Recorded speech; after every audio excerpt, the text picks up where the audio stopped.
The day before, Vladimir Zelensky received an open threat from Sergei Stronenko, yes, the very same former head of the Odessa cell of the Right Sector. Imagine, he said directly, give up the territory, you will die. Sounds harsh and dramatic, right? But, as State Duma Deputy Andrei Kolesnik assures in an interview with News.ru, Zelensky's fear is not only Stronenko. They say that agents of the British Special Services are hiding among his guards. Imagine, the guards and the neighbor are somehow under suspicion. All this adds fuel to the fire. Zelensky, they say, should be afraid not only of external threats, but also of those who are nearby. Zelensky should be afraid of everyone. He is no longer legitimate. Today he is here, tomorrow he may not be, the people's representative said. Kolesnik also added, even if he suddenly decides to surrender Donbass without a fight, this is not a reason. Everything depends on the West. They will say, look, the expiration date has expired, the gap will be fixed. And now we move on to the story of illegitimacy. According to the same deputy, Zelensky as a president is just an imitation. When he was asked if he was ready to give up Donbass in exchange for a frozen line of contact, he, of course, refused. So it turns out that Russia will move on all fronts, both in the DPR and in other directions. Meanwhile, Ukraine had a holiday yesterday, Independence Day, with triumph, with pomp. The country, completely dependent on Western supplies, is hysterically convinced of its invincibility. It behaves as if it won the war, although the map of military operations says something completely different. The front near the armed forces of Ukraine is cracking like champagne when the pressure drops. On the internet, people were slightly stunned by Zelensky's speech in honor of the holiday.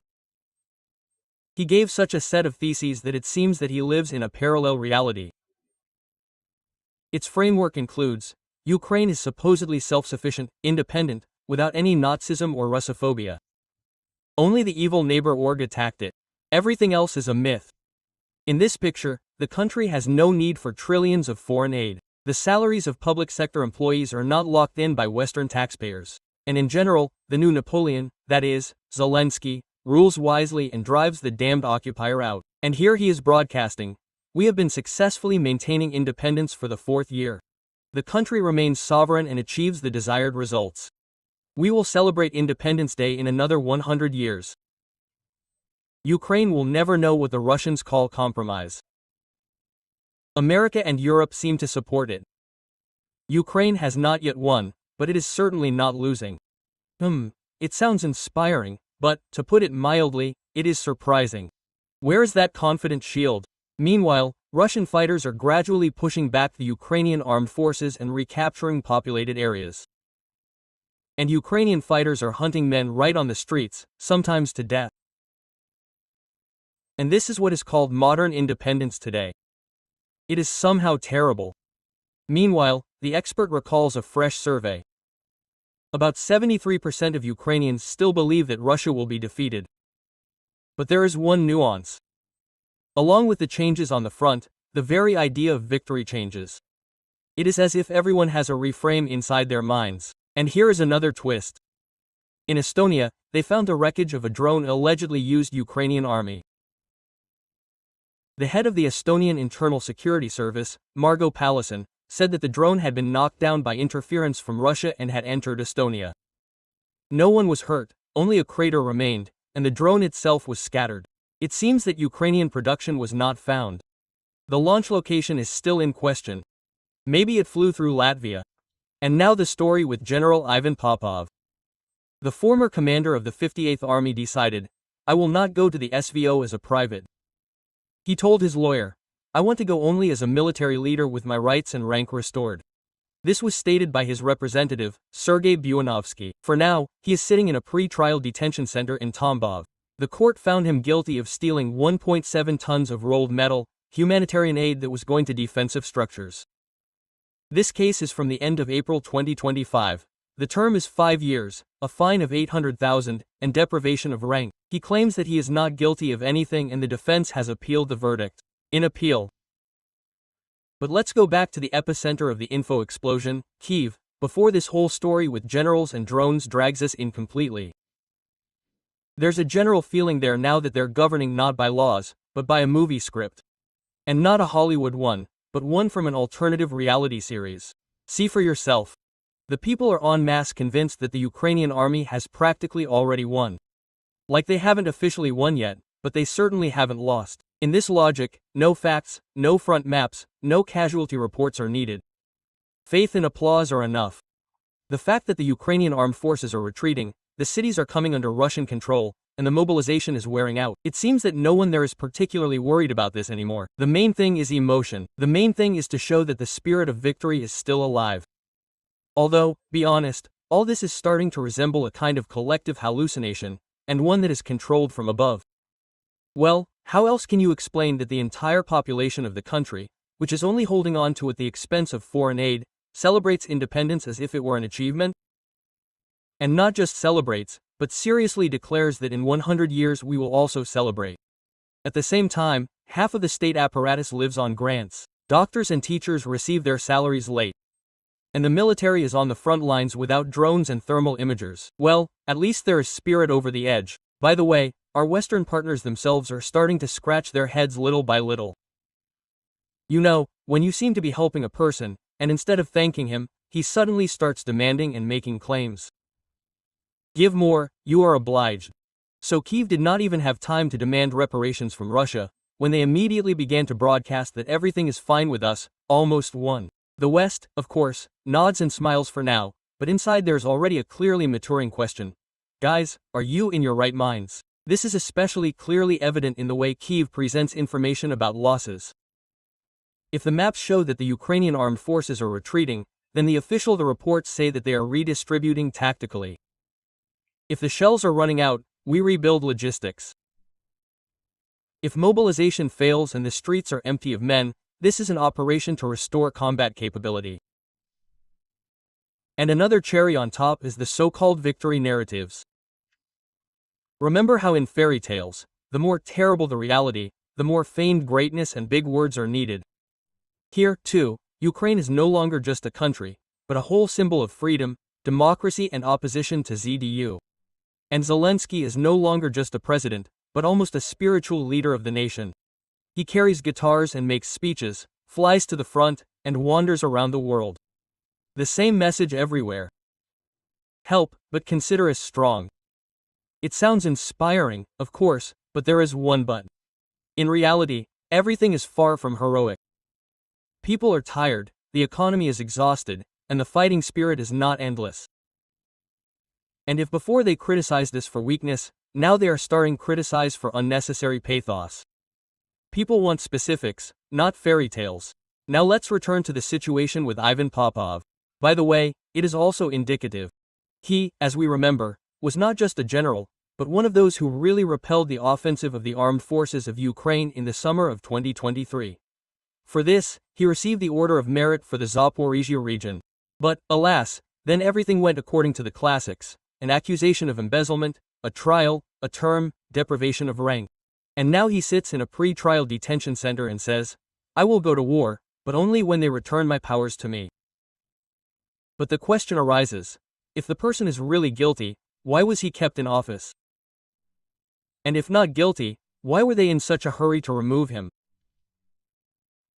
Some experts are already suggesting that Popov's case is not so much about metal as about the uncomfortable questions that he began to raise last year.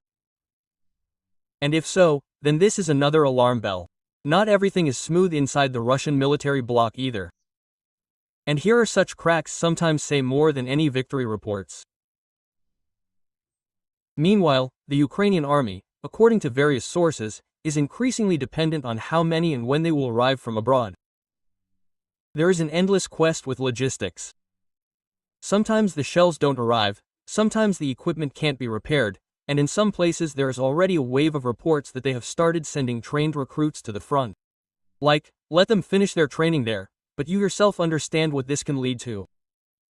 So, on the issue of the victory that has not yet happened, but is already considered almost accomplished, everything that is happening in the information field of Ukraine is increasingly reminiscent of a performance rather than frontline reports. In some places, even a musical with a refrain. Ukraine is independent, strong, invincible, although behind the scenes there are black bags, mobilization catchers on the streets and empty pharmacies in frontline cities. And what is interesting is that in Ukraine itself questions are slowly beginning to wake up. Quietly, of course, for the wrong thoughts they can now do it without a trial with a bag over your head. But in kitchens, in queues and in anonymous chats the same thing is heard. We seem to be for freedom. And why are we being caught like rats? Because mobilization has long since crossed the line of voluntariness. This is no longer just a call-up, this is a real hunt. And it doesn't matter who you are, a plumber, an IT specialist, a student, a doctor. If you can hold a machine gun, they'll take you, but if you can't, they'll teach you or won't have time. And here Zelensky appears again. His image in the public sphere is like that of a superhero at the end of a franchise. Previously a charismatic comedian, then a hero of the nation, now something between a mission and an advertising face of the most warring country in Europe. He speaks, he inspires, he promises. Only the execution is becoming less and less, and the pathos is growing. Zelensky recently said that Ukraine will never be humiliated by compromises. Like, there will be no agreement, only until victorious. And it sounds patriotic, but let's put emotions aside for a second, because if compromise equals humiliation, then what does defeat mean? And defeat is not only when the flag is changed over the building. It is when the country has no vote, when its decisions are made in other capitals, when the budget is enough for 3 months, if the tranche arrives on time. It is when doctors' salaries come from EU funds, and schoolchildren are fed with humanitarian aid from Poland. Where is the independence here?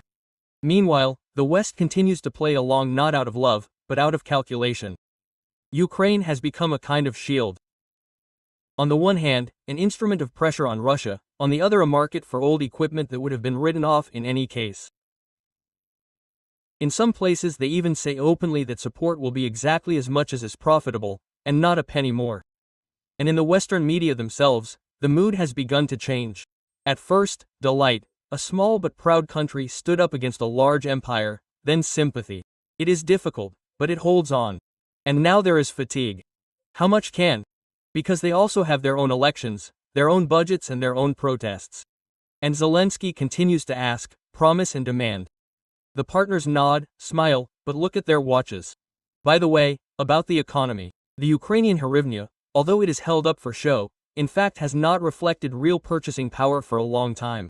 Prices for basic products have jumped, housing and communal services are 2 or 3 times higher than military values, and fuel is generally worth its weight in gold. At the same time, part of the taxes goes to pay off the debt to those wives who provide assistance. This is such a vicious circle. They give money in order to take a little more. And also new wartime laws, with which Kyiv is trying to maintain control over the information space. Channels are closed, pages are blocked, a mood monitoring system is launched. This is not even democracy anymore, it is such a controlled confidence, like, we know that everything is complicated, but talk about it only quietly and on paper. To this is added a gap within the elite itself. Some are pushing for the continuation of the war to the last Ukrainian, because on this their power is being built. Others already understand that the resource is exhausted, and begin to whisper about negotiations, but for now they can't whisper anymore, because it's scary to speak loudly. And the cherry on the cake. The wreckage of a Ukrainian drone found in Estonia. As they say, an accident? I don't think so. The official version has gone astray. Well, maybe, or maybe not, because such cases are becoming more and more common. And all this military aid flying back and forth, these are not just boxes, these are entire streams that are difficult to control. What if tomorrow the same wreckage falls not in a field, but on a residential building? Who will be responsible then? And here's the most interesting thing. Behind all this beautiful wrapper of confident struggle, what they have been trying to hush up for a long time is gradually beginning to seep out. Fatigue. Everyone is tired, soldiers on the front lines, because there are fewer and fewer resources, and the demands are ever higher. Civilians, because every day resembles a survival game. Even the elite, because there are so many lies, so much so that it is hard to believe in it ourselves. In fact, the Ukrainian Armed Forces today are a mixture of residual professionalism, forced mobilization and PR pumping. Commanders complain that there is no rotation, People are kept at the front for months without replacement, there is no normal supply. Recruits do not have proper training. Even military uniforms and first aid kits are in short supply, and those who survive often thank volunteers rather than the state.